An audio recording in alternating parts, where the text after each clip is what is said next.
Home computing. When PCs invaded our living rooms. Imagine it's 1983. You just got your hands on a computer that looks like a chunky typewriter. But to you, it's a freaking spaceship. You're not writing code for NASA. You're playing Pac-Man, balancing your checkbook, and maybe even learning to type. This was the beginning of something magical. The era of home computing. And spoiler alert, it changed everything. All right, let us go back to a time when cloud storage meant a shoebox full of floppy disks. And your Wi-Fi was called, ask your mom to hang up the phone. The 80s were wild, man. Not just because of neon leg warmers, VHS tapes, but because, for the first time ever, computers came home. And I'm not talking about those sci-fi monstrosities from government labs. I'm talking about beige boxers and chunky keyboards that somehow found their way into kitchens, bedrooms, and basements all over the world. They weren't just for the nerds anymore. They were for everyone. And that changed the freaking world. Let's be real. In the early 80s, the average person thought computers were scary, expensive, and kind of pointless. But then, boom, companies like Commodore, Atari, Apple, and IBM dropped machines that were cheaper, friendlier, and actually fun. Enter the Commodore 64, the Apple II, the Atari 800, the IBM PC Jr.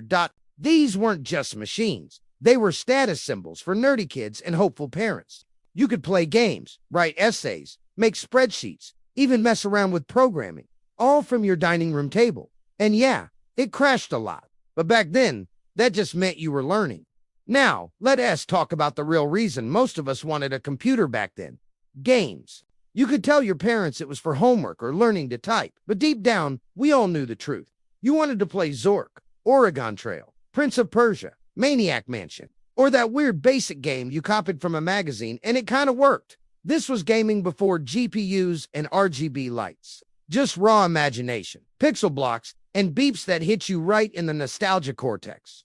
Okay. It wasn't all fun and games. Some folks legit used their home computers for budgeting, taxes, and even schoolwork. Software like Lotus 123, WordStar, and good OLM S-DOS programs made people feel like they were hacking the Matrix just by writing a letter to grandma. And don't even get me started on typing tutors. If you grew up with a Mavis Beacon type program, you know it was like digital boot camp with a smiling face. You learned, you cried, and then you played Tetris to cope. And then came the modem. Oh boy, that little screaming box you plugged into your phone line so you could connect to bulletin board systems, BBS, and feel like you were part of some underground hacker club. Speeds were trash. Connections dropped if someone picked up the phone, but it was magical. You could chat, download shareware, and even pretend you were in war games for a hot second. Look, let's not ignore how cool everything looked. Beige machines, CRT monitors that hummed, glowing green or amber text, and that iconic boot-up noise. Pure nostalgia fuel. The whole thing felt like the future, but also like you were part of something exclusive, like being in a club where the password was run or load *81. Home computing wasn't just about technology. It was about wonder, about opening a box, typing on a clunky keyboard, and suddenly feeling like you had the universe at your fingertips. It was slow, it was buggy, it was messy, but it was OURS.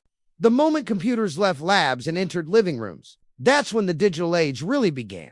Not just for Silicon Valley, but for all of us dreamers, gamers, builders, and nerds. If this video sparked a memory, or made you wish you'd lived it, hit like, sub to the channel, and drop a comment with your favorite home computing moment. And hey, keep your floppy disks safe. You never know when they'll make a comeback.